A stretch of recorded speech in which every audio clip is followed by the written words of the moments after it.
Vamos a orar. Padre, te damos gracias, bendito Dios, porque nos das la oportunidad, Señor, de hablar de tu palabra, de enseñar, Señor, de tus verdades,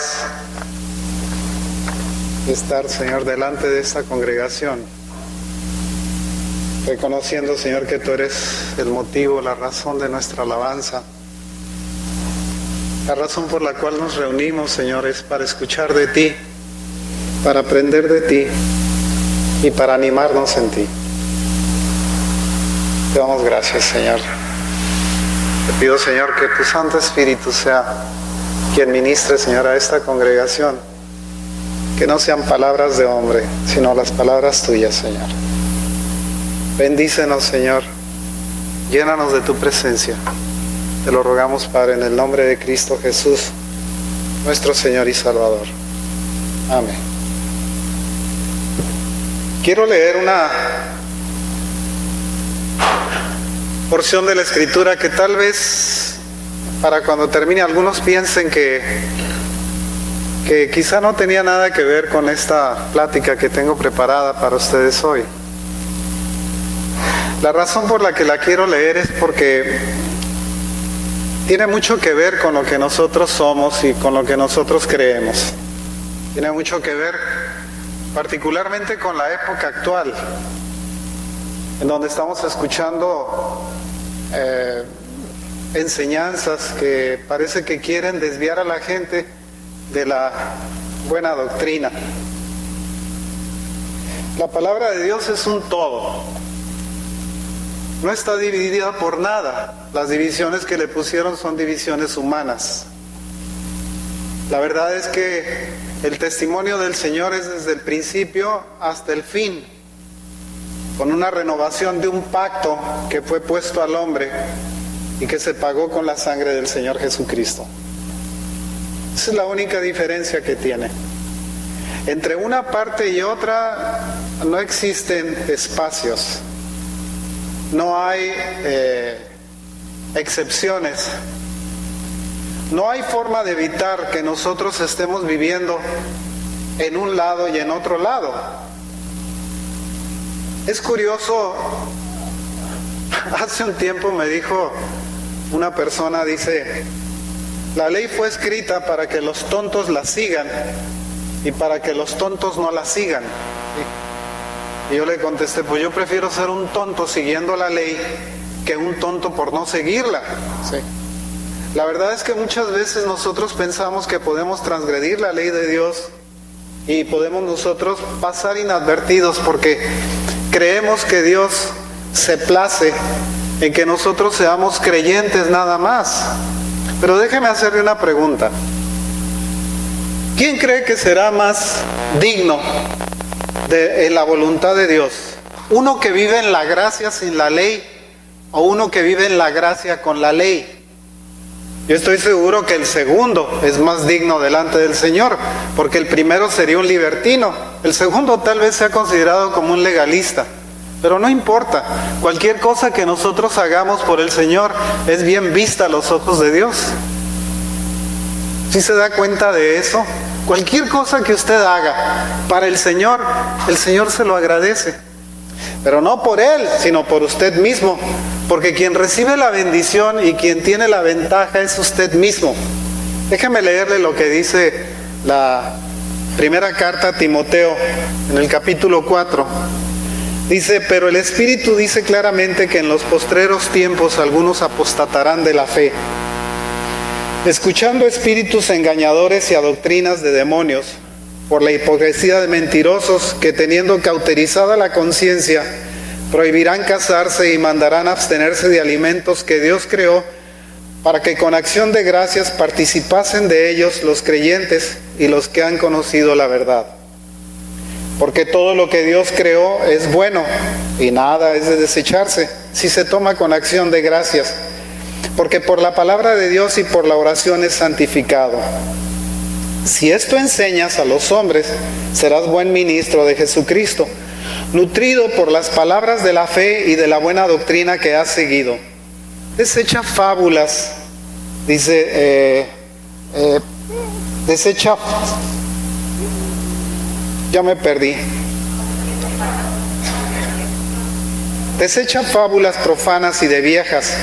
Ejercítate para la piedad, porque el ejercicio corporal para poco es provechoso, pero la piedad para todo aprovecha, pues tiene promesas de esta vida presente y de la venidera.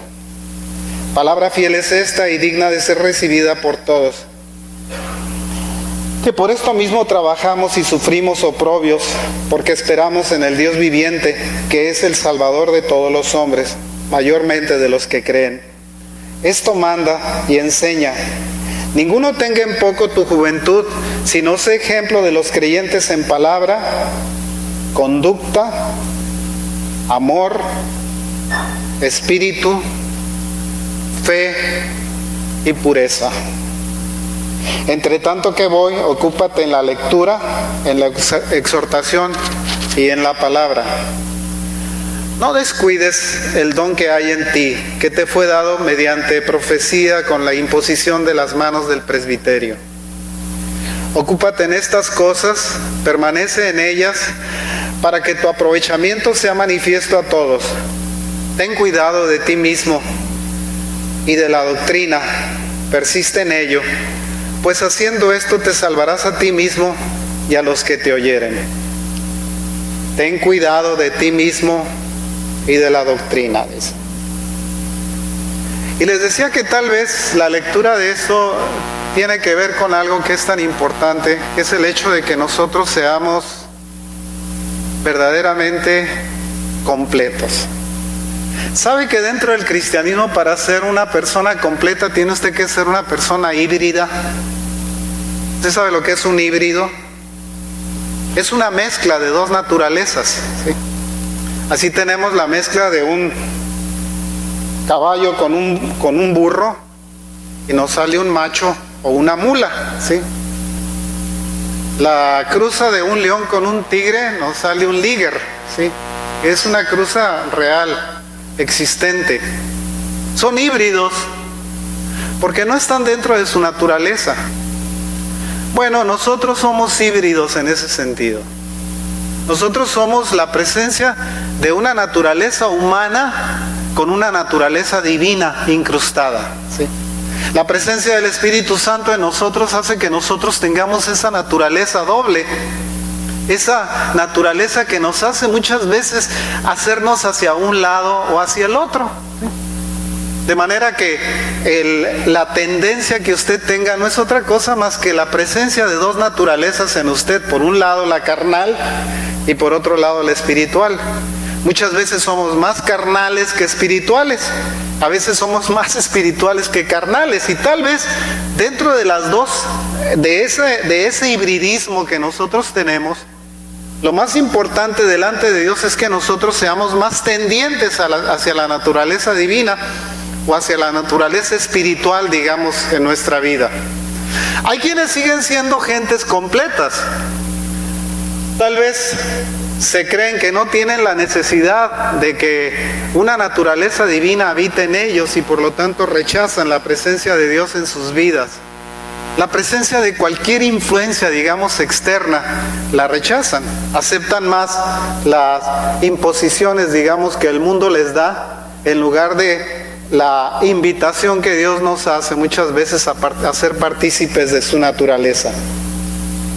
Hace poco estaba viendo una disposición otra vez del Tribunal Superior de Justicia de México, ¿sí?, diciendo que Baja California estaba obligado a aceptar los matrimonios gay. Le voy a quitar lo de matrimonios y le voy a poner gaymonios, porque matrimonio significa madre, ¿sí? Entonces, ahí no puede existir una maternidad, de manera que le vamos a poner gaymonios. O jotimonios le vamos a poner de otra manera. Pero como es una palabra que insulta, no la vamos a usar. Por esta vez nada más les voy a poner puñalmonios, ¿sí? Pero ya. De todas maneras, lo que quiero dejar en claro es que muchas veces, a pesar de que son leyes escritas, no necesariamente siguen el consejo de Dios, ¿sí? La ley muchas veces, en lugar de dirigirnos hacia la justicia, nos lleva hacia la injusticia. Y nos impone injusticias cuando la ley debería estar unida a la justicia. ¿Sabe? La ley es el respaldo de la justicia. Pero muchas veces, una vez me comentaba un amigo diciendo, cada vez estoy más convencido que la ley no tiene nada que ver con la justicia. ¿Sí? Bueno, estaba hablando de leyes humanas, no de leyes divinas, porque las leyes divinas respaldan la justicia precisamente, para eso fueron puestas. Quiero que leamos la primera parte del libro de Josué, en el capítulo 1. Quiero que vea lo que dice, esfuérzate y sé valiente, porque tú repartirás a este pueblo por heredad la tierra de la cual juré a sus padres que la daría a ellos.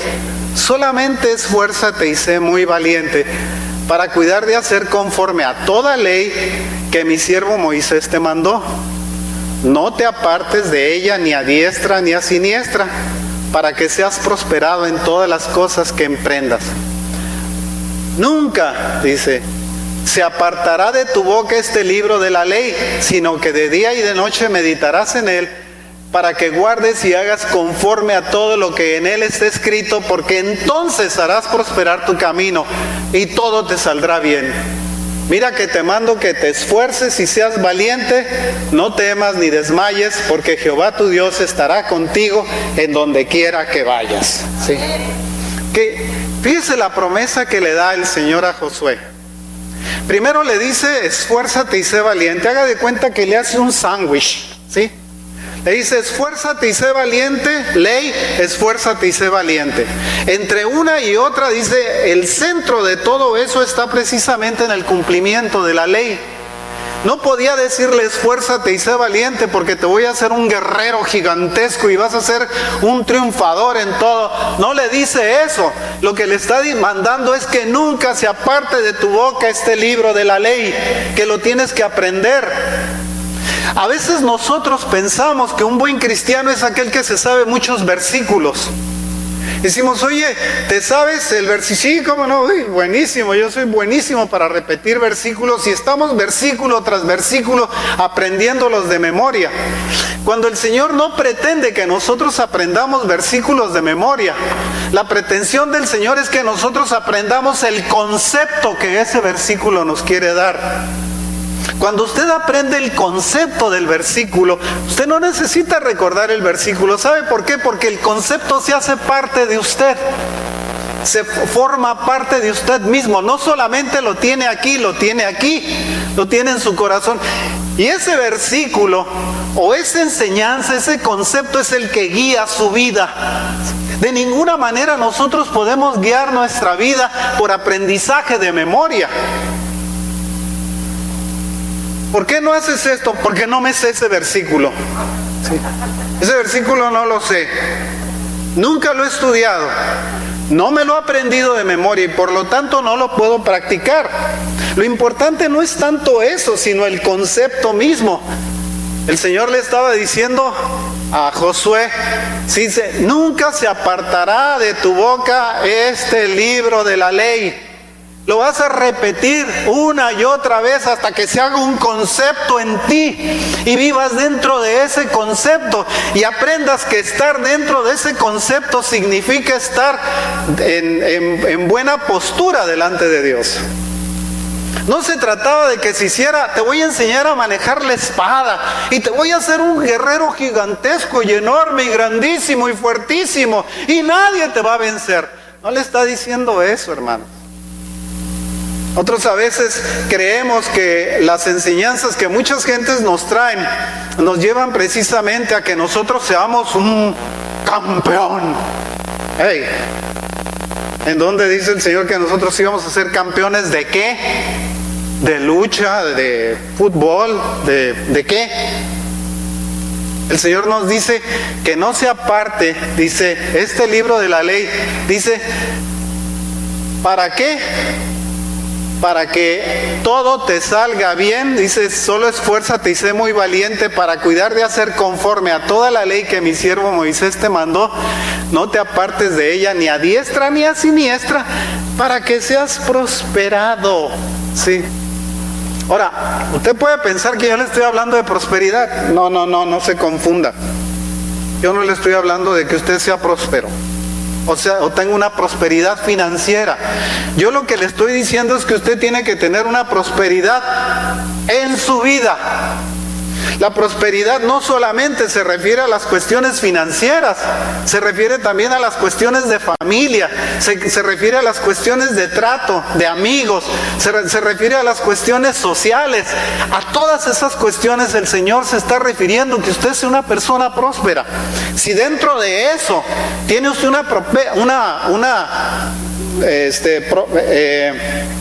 prosperidad financiera, qué bueno, bendito sea Dios. Dios es bueno, Él es dueño de todo, el oro y la plata son de Él. Dice el Señor que el cielo, la tierra, todo lo que habita en el mundo le pertenece. Sí. De manera que si nos da algo, sí, que recibimos de Él, es porque su ley no se ha apartado de nosotros. Es porque nosotros vivimos dentro de la ley que el Señor nos manda que debemos de tener. Quiero que vea, sí, el segundo libro o la segunda carta a Timoteo, en el capítulo 3, versículos 16 y 17, dice, toda escritura es inspirada por Dios y tiene una utilidad, tiene un propósito, dice, para enseñar, para redarguir, para corregir, para instruir en justicia, a fin de que el hombre de Dios sea perfecto, enteramente preparado para toda buena obra. Ese es el propósito del conocimiento de la palabra de Dios. Si el conocimiento de la palabra de Dios nosotros lo truncamos, le quitamos una parte, entonces no podemos ser redarguidos y no podemos ser instruidos en justicia, porque nosotros estamos rehusándonos a aceptar la ley del Señor. Fíjense los 10 mandamientos, lo que nos dicen. A mí me gusta dividirlos en partes, ¿sí? Le voy a decir que los primeros 3 mandamientos son la relación que nosotros tenemos con Dios. El 4º mandamiento es la relación que nosotros tenemos con nosotros mismos. El 5º mandamiento es la relación que tenemos nosotros con nuestros padres. Y del 6º mandamiento al 10º mandamiento es la relación que tenemos nosotros como hermanos, ¿sí? Están todos dentro de la familia. Los 3 primeros mandamientos nosotros pensamos que tenemos el derecho de pisotearlos y de pasar sobre ellos, porque pensamos que ya no son aplicables. Podemos nosotros decir, es que Jesús, Mahoma, Buda, Zoroastro y todos ellos fueron iguales. No, ninguno de ellos dijo que era Dios, jamás. Ninguno de ellos aceptó la idea de ser adorado como Dios, excepto Jesús. Él fue el único, y además ninguno de ellos resucitó, excepto Jesús. De manera que hay una diferencia enorme, incomparable entre unos y otros, ¿sí? La ley lo que hace es dictarnos a nosotros cómo debemos de comportarnos con Dios. No tendrás dioses ajenos delante de mí, no te inclinarás delante de ellos, no te harás imagen de lo que está en el cielo y en la tierra, y no jurarás el nombre del Señor tu Dios en vano. El 4º mandamiento nos dice, guarda el sábado, no porque tú le hagas un favor a Dios guardando el sábado, sino porque tú te lo haces a ti mismo. Yo me lo hago a mí mismo guardando el sábado. ¿Entiende la diferencia, hermano? Nosotros muchas veces pensamos que es una imposición de ley que el Señor nos puso para que nosotros estuviésemos esclavizados ese día. No, al contrario, te la puso para que tú tuvieras la libertad de descansar y la libertad de reponerte y la libertad de ser algo ese día. Ese mandamiento fue hecho para ti, ¿sí? Dice la Escritura, el sábado fue hecho a causa del hombre, no el hombre a causa del sábado. La diferencia fue porque era necesario que el Señor nos pusiera el ejemplo de descanso. Porque si Él, siendo todopoderoso, perfecto, incansable, tuvo que descansar, nos dejó el mandamiento para que nosotros tuviésemos que descansar en Él. Luego nos viene el quinto mandamiento, en donde nos da la obligación de respetar a nuestros padres. Honra a tu padre y a tu madre por un propósito, para que tus días sean largos sobre la tierra. ¿Conoce usted un viejo? Esa persona honró a sus padres, sí. ¿Conoce usted una persona que murió joven? Esa persona fue un deshonrado para los padres, deshonró a sus padres en su vida. De manera que nosotros vemos el resultado de lo que Dios quiere que sea nuestra vida. Honra a tu padre y a tu madre el 10 de mayo, el 16 de junio. No, hermanos, honra a tu padre y a tu madre todos los días de tu vida. Les vas a tener que estar dando honra. No importa cómo se comporten ellos. El Señor no puso condicionantes para eso. Hónralo si no es borracho. Hónralo si no te pega. Hónralo si no te desprecia. No, la palabra del Señor es clara diciendo: honra a tu padre y a tu madre. Punto. Porque esa promesa tiene una bendición, tiene un premio. Ese premio es que tu vida sea larga.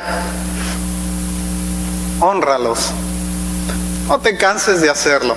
Y no te esperes a que sea 10 de mayo.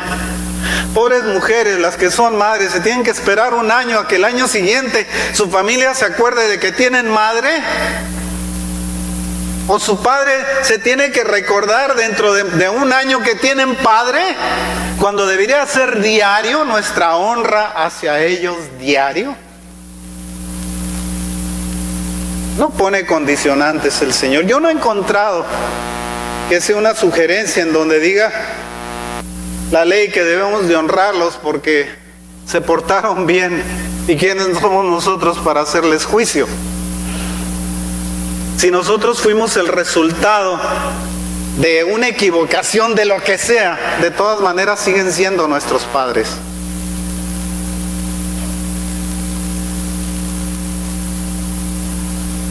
El sexto mandamiento es: no matarás, no cometerás homicidio.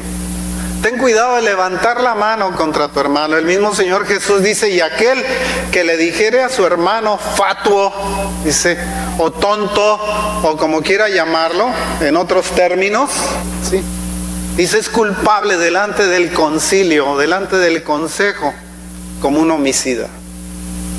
Fíjense que estableció una ley más profunda todavía, que era la ley de la intención, no era la ley del acto.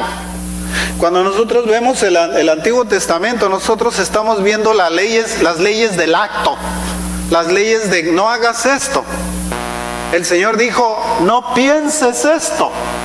No solamente no lo hagas, sino que no tienes derecho ni siquiera de pensarlo. Dice: no necesitas tú tener una relación equivocada con una mujer. El solo hecho de desearla, estás cometiendo un error ya. ¿Se da cuenta hasta dónde llegaba la extensión de la ley? Que muchos dicen que ya pasó y que no existe. Sigue existiendo y es todavía más dura para aquellos que son creyentes. En Gálatas 3, ahorita lo leemos. De manera que la ley ha sido nuestro ayo para llevarnos a Cristo a fin de que fuésemos justificados por la fe. Un ayo, dice, es como si la ley nos hubiera agarrado de la mano y nos trajera por nuestra vida, y un día nos pone en las manos de Cristo, ¿sí? Nos dice: ya terminé con Él, ahora está dentro de la gracia, y el Señor nos hace caminar otra vez ese camino de la fe, pero ahora en forma recta, porque estamos tomados de la gracia para seguir la ley en la forma en la que Dios dispone que sea seguida, no en la forma que nosotros pensamos que Dios quería que se hiciera. Otros a veces pensamos que tenemos más condición de pensamiento que Dios, diciendo: esto no es lo que Dios quiso decir. Bueno, y si no quiso decir eso, ¿por qué no dijo lo que quiso decir? ¿Qué le costaba al Señor haber puesto las cosas en su estricto plano de razonamiento?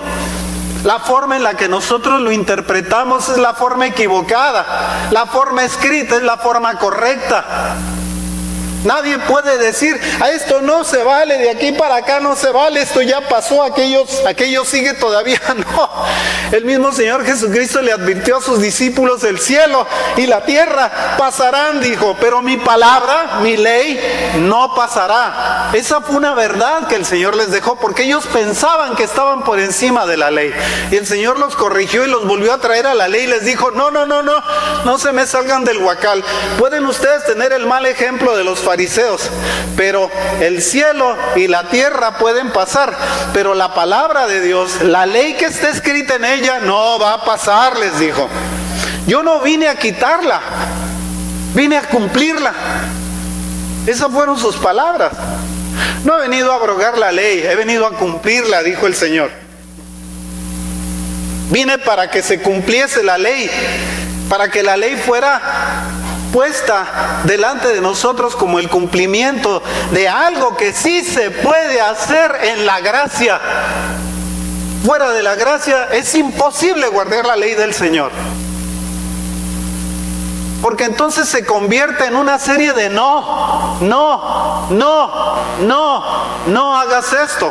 Y la sentencia de la ley se puede cumplir cuando nosotros no somos creyentes. Dice: el alma que pecare, de cierto morirá. Esa era la sentencia de la ley.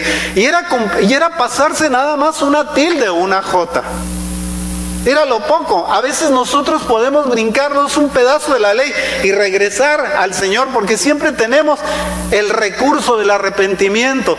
Decirle al Señor: Señor, me equivoqué, perdóname, soy un pecador delante de ti.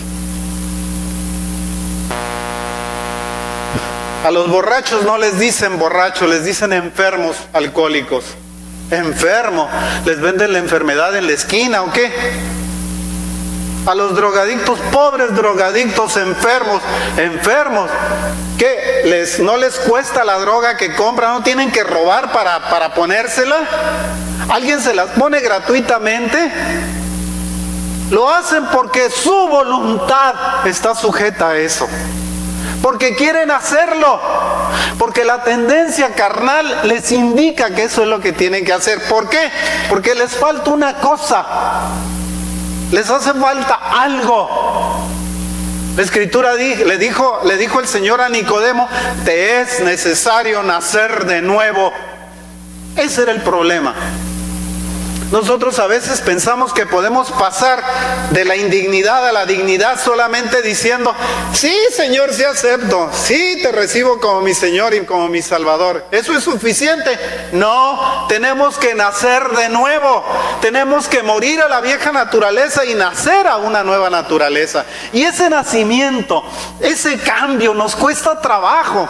Tenemos que sufrir para poder ser dados a luz, para poder nosotros desarrollarnos. Tenemos que aprender otra vez, desaprender lo que hemos aprendido y volver a aprender el buen camino del Señor, porque de otra manera nosotros seguimos siendo en la naturaleza carnal igual que como éramos antes, pero ahora justificados por la gracia, pensamos que nosotros nos podemos brincar la ley sin que el Señor se moleste por eso. Porque somos creyentes, ¡uy, qué grandeza! O porque nosotros nos calificamos a nosotros mismos como creyentes. Pero ¿qué es lo que somos delante de Dios verdaderamente? ¿Cuál es el concepto que Dios tiene de nosotros? ¿Qué es lo que Dios piensa de nosotros? ¿Usted cree, le vuelvo a hacer la pregunta, que usted estando en la gracia es mejor sin la ley? ¿Es mejor que alguien que esté en la gracia con la ley? Está equivocado. Está fatalmente equivocado. Por eso Pablo le escribe a Timoteo diciéndole: persevera en la doctrina, porque algo tenía él. Pablo nunca le dijo a sus discípulos: desechen la ley porque la ley ya no existe. La razón por la cual les dijo: ustedes no pueden ser justificados por las obras de la ley, es porque suponían que existía una categoría de cristianos. Yo soy mejor cristiano que tú, de la tribu de Benjamín, hebreo de hebreos, de acuerdo a la ley fariseo, irreprensible, soy mejor que tú. Eso era lo que estaba tratando de evitar. que alguien se sintiera superior por el hecho de estar cumpliendo con una ley que no lo llevaba a ningún lado más que a su beneficio personal. Para él nada más existía esa ley. La ley existe para nosotros nada más, no para que la presumamos delante de los demás. Los conceptos de la relación que tenemos con Dios son conceptos que nosotros tenemos con nosotros mismos y con Dios, no con los demás. Yo no soy mejor que ustedes, hermanos. Que ninguno de ustedes soy mejor. Ninguno de ustedes soy mejor. Tengo las mismas debilidades, tengo las mismas tendencias, tengo tal vez pecados que ustedes no tienen, hermanos. Sin embargo, conozco los conceptos de Dios y trato de vivir dentro de esos conceptos de una manera limpia. Eso es lo importante para Él. ¿Cuál es el esfuerzo que tú haces? Esfuérzate y sé valiente, dice, no temas ni desmayes. Esfuérzate. ¿Por qué? Porque el cumplir la ley y el estar bajo la ley requiere esfuerzo de nuestra parte. ¿Nunca ha llegado a una fiesta en donde estén diciendo maldiciones las gentes? ¿Qué pasa cuando usted entró y saben que usted es un creyente? Todos se callan. Aguas, ahí viene el religioso no digas más, ¿sí? Vamos a hablar ya decentemente.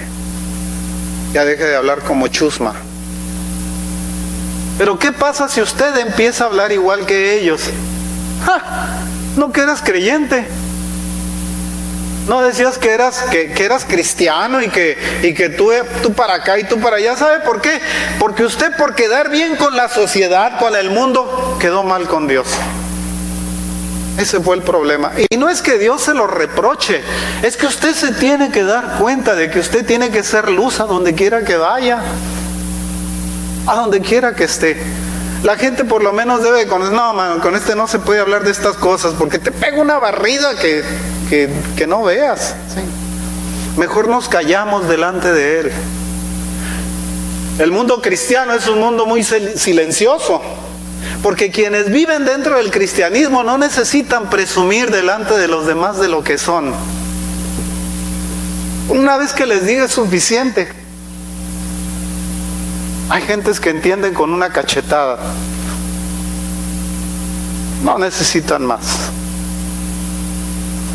Pero si usted llega y los está muele, que sé como yo y que es igual que yo y que estás mal y que estás equivocado, ¿qué cree que van a hacer? Van a mandar a volar muy rapidito.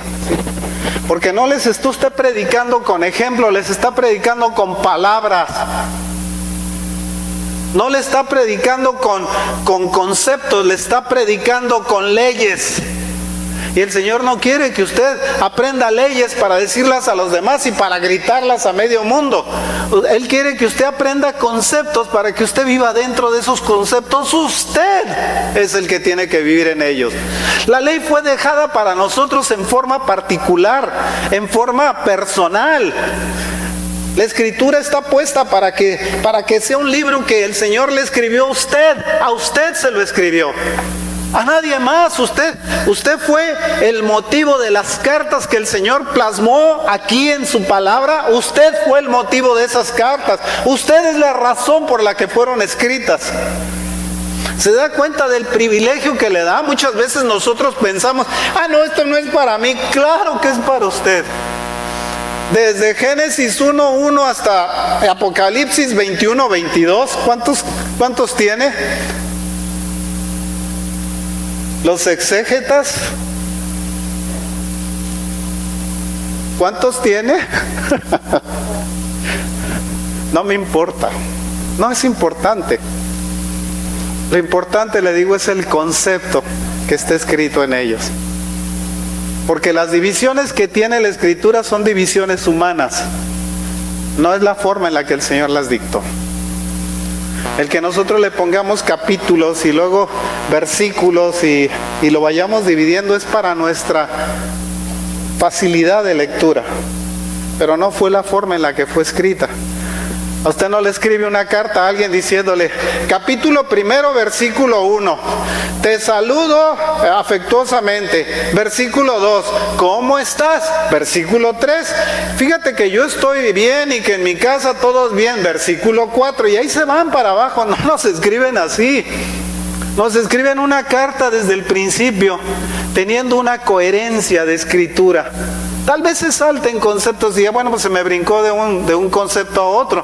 O a veces se encuentre usted tachones dentro de los conceptos, diciendo, yo no te quería poner esto, pero se me fue la mano. Y como no te quiero escribir otra vez, pues lo hago poniéndole una raya y poniendo lo que te quería decir verdaderamente. Ahora con los emails ya no hay problema.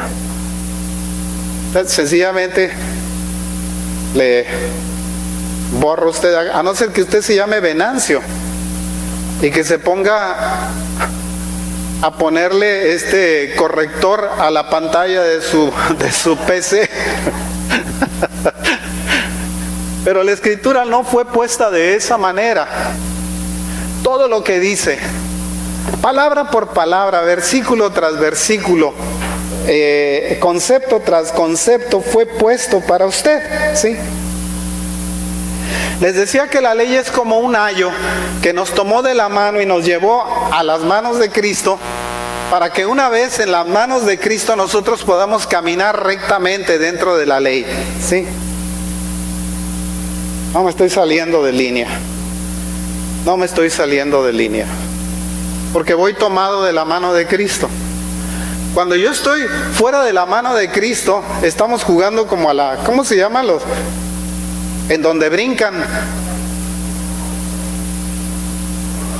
los cuadritos, que ponen 3 cuadritos y luego un cuadrito doble y luego otro cuadrito allá y luego otro doble. ¿Cómo? El avión. Ok. La escritura no es el avión, hermanos. En donde está una marca y tenemos que brincárnosla, ¿sí? Porque ahí está la marca y ahí no podemos pasar. La escritura es completa, de lado a lado, no tiene cuadros que no tengas que caminar, ni conceptos que no debas de cumplir. Ahora, fíjese bien lo que quiero decir con esto, hermano. Quiero que entienda que la misma ley tiene divisiones. En la escritura, en el Antiguo Testamento, había leyes higiénicas.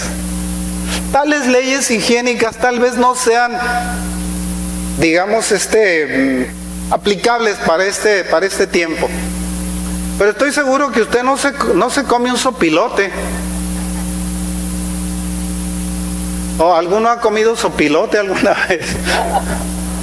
¿Verdad que no? Una gaviotita, ¿no se ha echado una gaviota? No, ¿verdad? Porque no necesitaba un quebrantahuesos, un azor, un águila. No las hemos comido. Tal vez, y no voltee la cara, se ha comido un conejito. Pues está prohibido, porque eran leyes higiénicas, ¿sí? Pero tales leyes higiénicas no son aplicables muchas veces a nuestra vida. No son aplicables. No es aplicable tampoco las leyes rituales, porque las leyes rituales fueron sustituidas por la muerte del Señor Jesucristo. Eso fue lo que las sustituyó, de manera que nosotros no seguimos las leyes rituales, pero sí seguimos las fiestas del Señor, porque esas no fueron quitadas. Pero si a alguien le hablamos de las fiestas del Señor, dice, no, ya están judaizando. Momento, estamos hablando de las fiestas del Señor. No estamos hablando de las fiestas judías. ¿Ve la diferencia? Tenemos inclusive una animadversión hacia el punto en el que nosotros rechazamos todo lo que suene a judío, porque pensamos que los judíos son tramposos, son acumuladores, son posesivos, son mandones y todo lo que usted quiera, y son buenos para el comercio. Pero no es otra cosa más que, hey, yo te prosperaré, dice el Señor, ¿sí? Si cumples la ley, yo te voy a prosperar. No importa lo que los demás piensen de ti, te voy a prosperar, porque yo te quiero prosperar y porque yo soy el dueño de todo. Si tú eres un hijo verdaderamente de Dios, el Señor te va a prosperar si te conservas dentro de los principios de ley que el Señor te manda.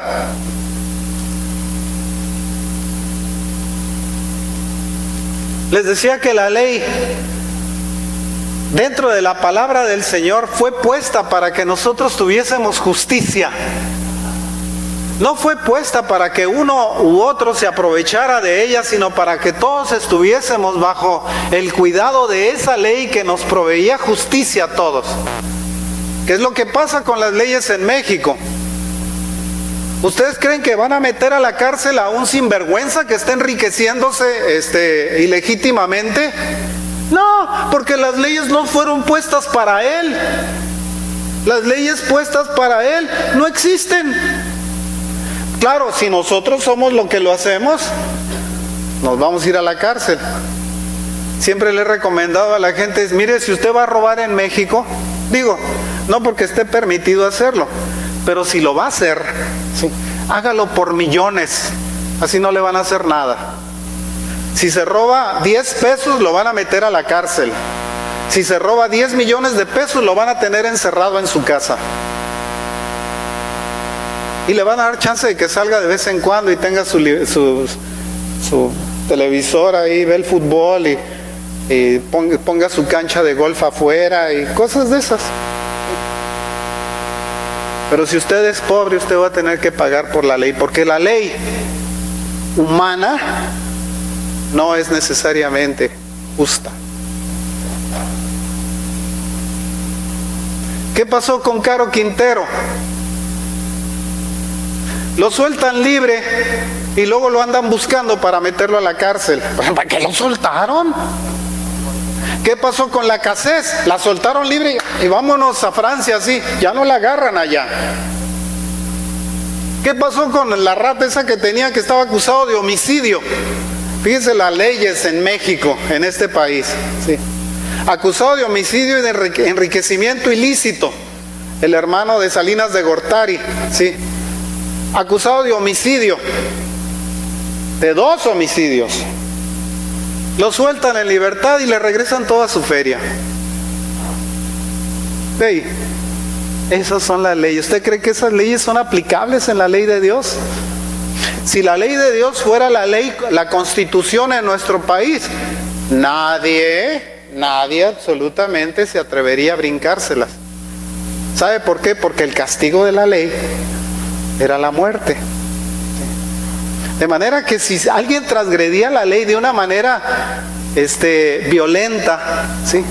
Decía ojo por ojo, diente por diente, brazo por brazo, mano por mano, pie por pie, vida por vida, ¿sí? Apréndaselo, porque dicen ojo por ojo y diente por diente. No se quede corto. Ojo por ojo, diente por diente, mano por mano, pie por pie, vida por vida, ¿sí? El que mataba, lo mataban. Al que le cortaba la mano a uno, le cortaban la mano, ¿sí? Porque tenía que pagar equiparado en el mismo castigo que él había provocado, la misma lesión que él había provocado. ¿Te robaste dinero? Anito, vas a tener que regresar 7 veces lo que te robaste, ¿sí? No tengo, entonces te vamos a apedrear. Claro que esas leyes no son aplicables en la actualidad, porque somos muy humanos y porque pensamos que Dios es muy cruel, ¿sí? Y las cosas no fueron de esa manera escritas, no tienen ese propósito. No fueron escritas para que nosotros juzgáramos a Dios diciéndole que era cruel, porque nosotros pensamos que somos más humanos que Él. ¿En dónde está eso? ¿De dónde salió ese concepto? Es un concepto diabólico, como el concepto de permitir que se casen los homosexuales. Es un concepto diabólico. El diablo siempre lo ha traído con las mujeres, siempre lo ha traído contra ellas. Deuteronomio 8. ¿Te di Deuteronomio 8? Ya no me acuerdo dónde estaba. Ahora pues, Israel, ¿qué pide Jehová tu Dios de ti? Sino que temas a Jehová tu Dios y andes en todos sus caminos, y que lo ames y sirvas a Jehová tu Dios con todo tu corazón y con toda tu alma, y que guarde los mandamientos de Jehová y sus estatutos que yo te prescribo hoy, para que tengas prosperidad. Otra vez. ¿Sí? Otra vez vuelve el Señor a darnos, digamos, los principios de que nosotros seamos personas prósperas en todo, no solamente en la riqueza, sino en toda nuestra vida. Una casa establecida en el Señor, en las leyes del Señor, es una casa próspera, hermanos. Entienda eso. Sus hijos no se le van a salir del huacal si usted es una persona que establece su casa en la prosperidad que el Señor marca, o en los reglamentos que marca la palabra de Dios. Enseña a sus hijos a ser parte de una congregación, y cuando estén viejos van a decir: ay, qué flojera ir otra vez a la iglesia, porque usted nunca los llevó y nunca los convenció que tenían que hacerlo, sino que solamente los trató como si fuera una forma, digamos, de cumplir. Cuando estaban mis hijos chicos, les decía uno de mis hijos: ay, papá, yo no quiero ir a la iglesia ahora. Mira, hijo, mientras tú seas miembro de esta casa y mientras estés comiendo, porque yo te mantengo, tú vas a hacer lo que yo te digo. Tú no te me vas a salir del huacal, ¿sí? Tú vas a donde yo voy. El día que tú te mantengas solo y hagas lo que tú quieras, ese día puedes faltar las veces que tú quieras. Pero mientras estés bajo mi entrenamiento, vas a seguir bajo ese entrenamiento, así te duela. ¿Sabe por qué? Porque en las mañanas, cuando nosotros despertamos a un niño, no quiere ir a la escuela. No quieren ir a la escuela. Ay, está muy temprano, déjame dormir otro rato. No, Señor, te levantas porque tienes que ir. Pero eso sí, fútbol, y sale hecho a la raya, ¿sí? No necesita decirle: levántate porque te vas a perder el partido de fútbol que tienes con tus amigos. No le necesitan decir, va a poner el despertador, pero cuando tiene que cumplir con su obligación, entonces no lo va a querer hacer. La iglesia es eso, hermano. Este es un lugar de entrenamiento de algo, fíjese. Yo siempre les he dicho a la gente, de esto, algo que no nos enseñan, ¿sí? A nosotros en la escuela nos meten información en la cabeza. La tabla del 1.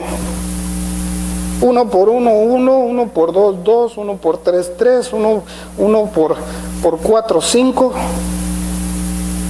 1 por 4, 5. No, ya no me salió bien. 1 por 4, 4 decimos. ¿Y entonces por qué? Porque nos metieron esa información en la cabeza. No le doy la tabla del 13 porque se va a avergonzar. De esa manera tenemos nosotros información. Luego, un día a la semana nos sacan a correr. Órale, córrele. A darle la vuelta a este círculo. Ándele. Y ahí va. Ahí vamos. Llegamos a la casa. Vengo muy cansado, hice mucho ejercicio hoy. Algunos lo toman como trabajo personal y se empiezan a salir a correr por su propia cuenta. Están ejercitando el cuerpo, porque esa es una de sus partes. Una parte la mente, otra parte su cuerpo, y la tercera parte su espíritu, en donde se lo alimentan. Tiene que ir con el psicólogo para que le dé entrenamiento de su espíritu. La parte en donde usted tiene que asistir es a la parte en donde su espíritu es alimentado. El único lugar en donde su espíritu es alimentado es en donde le enseñan la palabra de Dios. En otro lado no lo va a aprender, nadie se lo va a enseñar. Le van a enseñar la teoría de evolución, pero no le van a enseñar el creacionismo. Le van a enseñar cómo usted procede del chango, pero nunca le van a decir que usted es un hijo de Dios. Nunca se lo van a enseñar.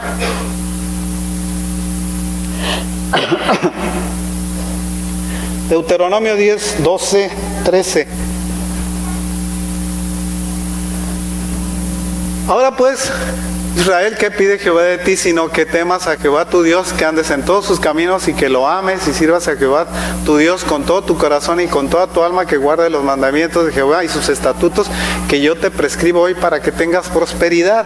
Y luego, si vemos nosotros el capítulo 6, versículo 24, Dice, y nos mandó Jehová que cumplamos todos estos estatutos y que temamos a Jehová nuestro Dios para que nos vaya bien todos los días y para que nos conserve la vida como hasta hoy. ¿Sí? ¿Quién es el que le conserva la vida? Porque es el dueño de la vida, es el Señor.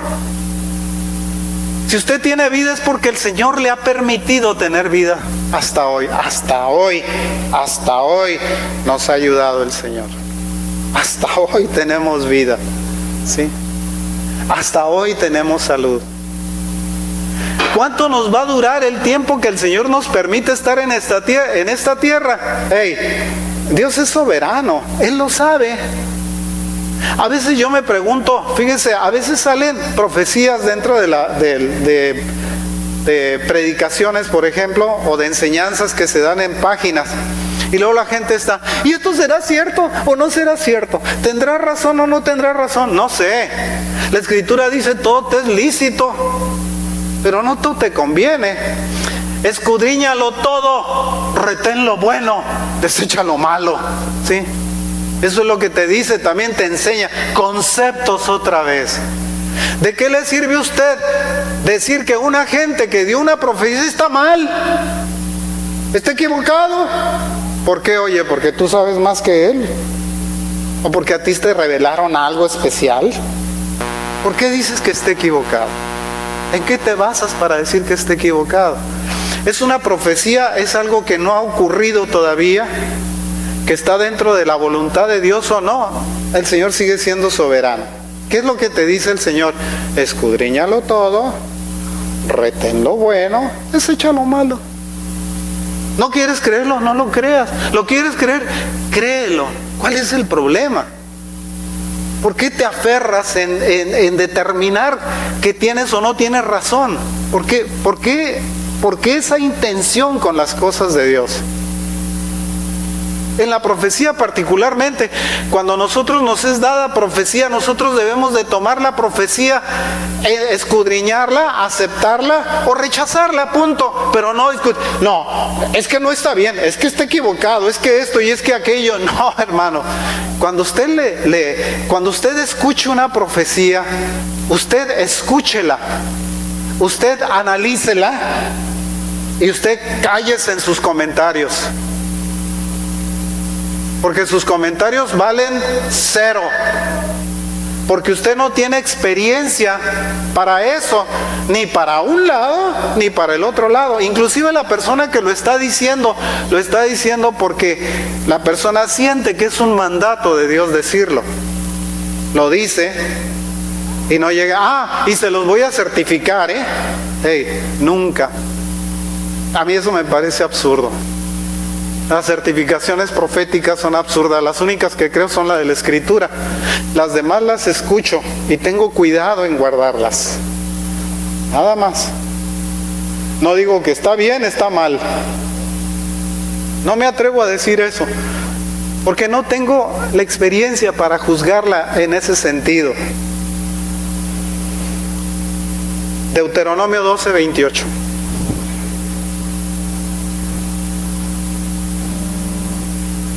Guarda y escucha todas estas palabras que yo te mando, para que haciendo lo bueno y lo recto ante los ojos de Jehová tu Dios, te vaya bien a ti y a tus hijos después de ti para siempre.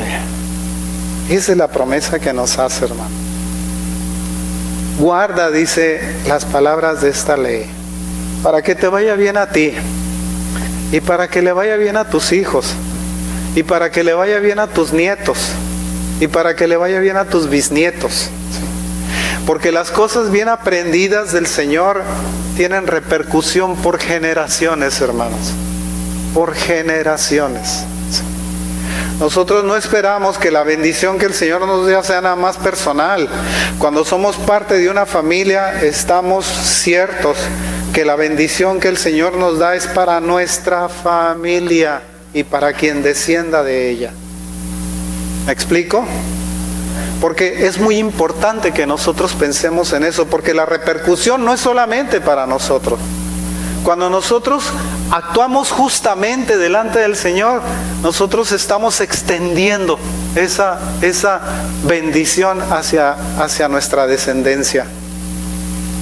Tal vez no la veamos cumplirse, porque otra vez nosotros no somos dueños de nuestra vida. Pero el Señor es fiel en lo que dice, Él es fiel en su palabra.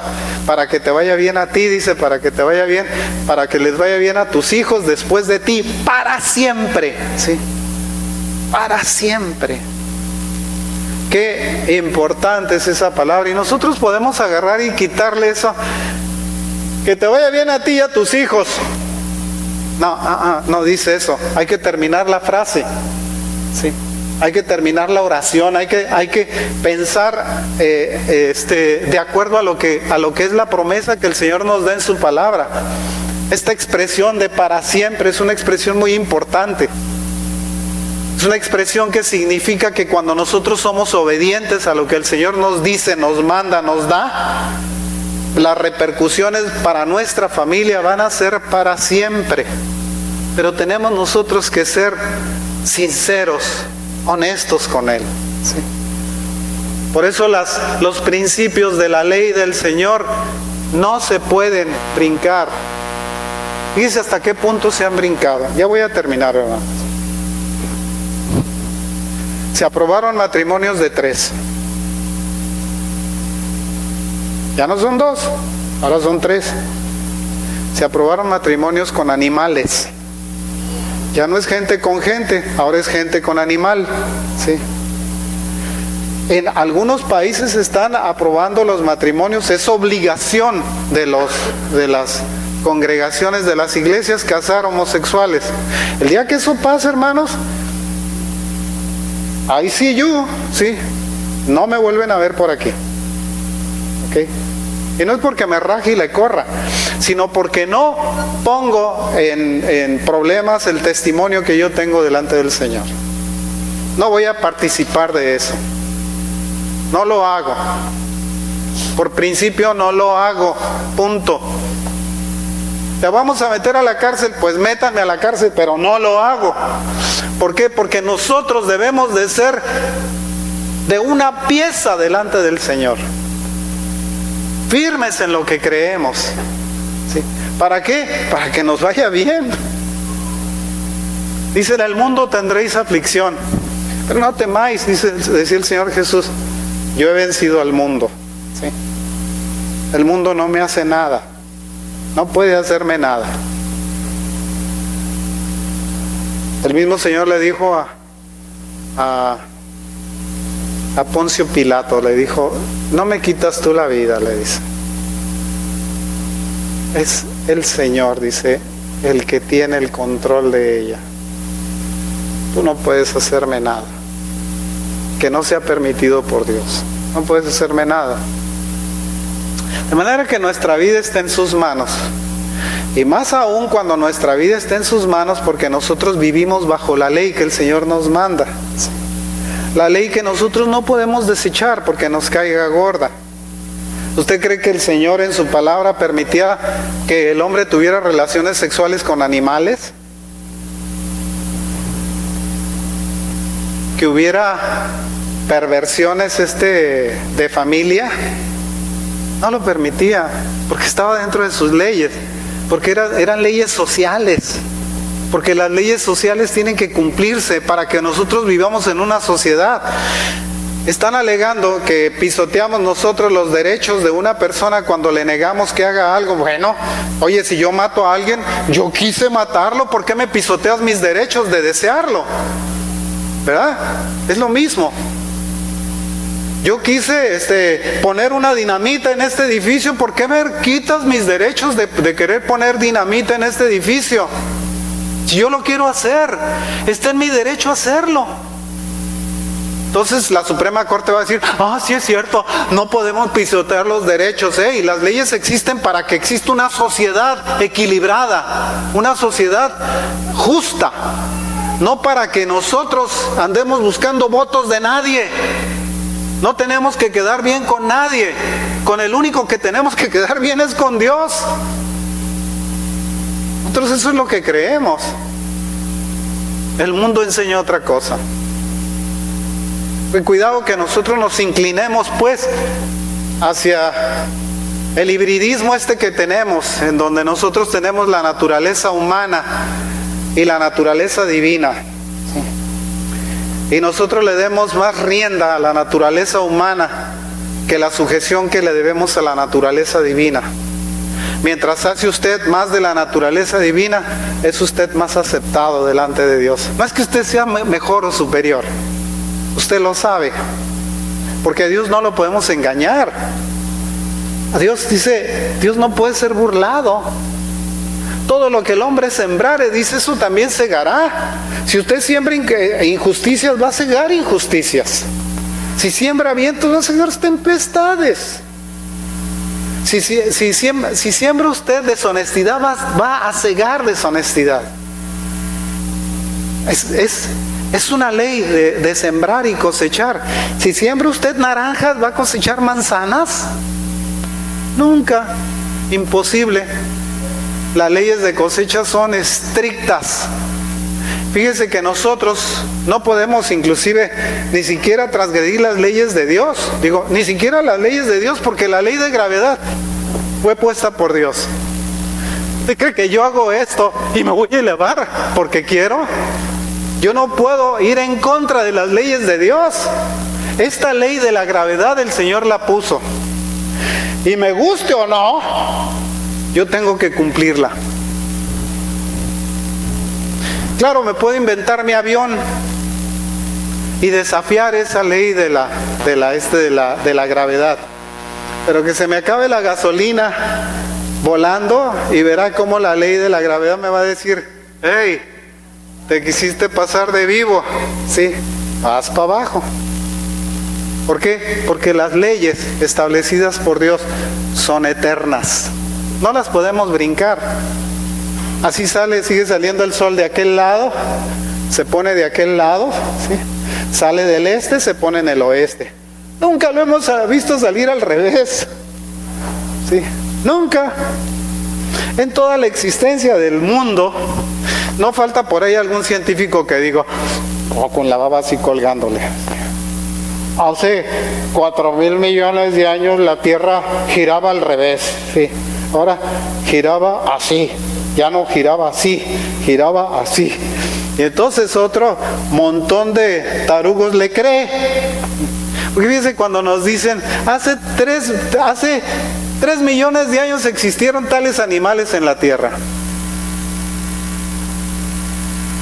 Y nos los exhiben por ahí y nosotros nos quedamos, wow, 3 millones de años. Bueno, pues yo estoy en desacuerdo. Para mí fueron hace 4,5 millones. ¿Cuál es el problema de agregarle 1 millón más? 1,000 millones más. ¿Cuál es el problema? La Tierra dice que tiene de existencia 15,000 millones de años. ¿Y cómo llegaron a esa conclusión? Porque no quieren creer las leyes de Dios. Esa es la razón, porque se aferran a demostrar que Dios no existe, ¿sí? Y yo voy a demostrar que Dios no existe. Y se la pasan tratando de demostrar que Dios no existe. Y ahí los tenemos haciéndose tontos, como queriéndose brincar las leyes que el Señor puso, ¿sí? Y a fin de cuentas el Señor dice, hey, tontitos, yo tenía razón. Sí. Hace mucho tiempo pensaron que los hititas o los eteos no existieron, hasta que se encontraron unas tablillas escritas en Egipto del pueblo hitita al pueblo egipcio para comercio. Las encontraron tiradas por ahí en unas ruinas, ¿sí? Y dijeron, ay, entonces la Biblia tenía razón, sí existieron los hititas, sí existieron, la Biblia nos lo demostró. ¡Wow! ¿Por qué no le creíste desde el principio? ¿Cuál fue el problema? Ese es el problema muchas veces del mantenimiento de la ley. No le creo. Te lo va a demostrar el Señor. Vas a ver, a su tiempo te va a demostrar que estás equivocado. ¿sí? Espero que nosotros hayamos tenido, digamos, un sentido firme de lo que es la ley del Señor y del respeto que nosotros le tenemos a esa ley, o le debemos de tener esa ley, porque fue escrita por un ser santo. Por lo tanto es una ley santa, ¿sí? Por lo tanto tiene que ser respetada como tal. Que Dios los bendiga, hermanos. Que el Señor los guarde.